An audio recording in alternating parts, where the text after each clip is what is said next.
What were the early influences that shaped Kennedy? Like a lot of immigrants to America, Joe felt that he was an outsider. Um, Unlike a lot of Jewish immigrants to America, there wasn't a question of having to learn a new language or anything like that. But because of his Catholicism and his Irishness, he grew up in East Boston. It was the poorer part of Boston. If you said you were from Noddle Island, which is what it was called at the time, everybody knew that, you were not a Boston Brahmin.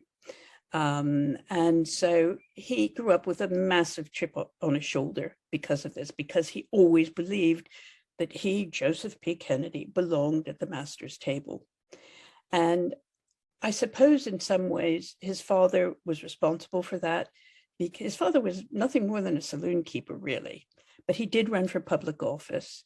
He did take public office. He wasn't mayor, but he was able to be a state senator and all of that. But Joe always said his father was excluded from politics. And he had this chip that said, I was excluded from this, I was excluded from that.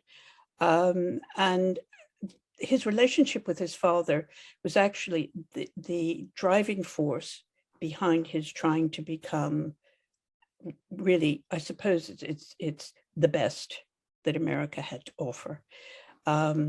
When his son, Joe Jr. was born, his father-in-law, Honey Fitz, who is such a character, he was really unbelievable, but he also had political office.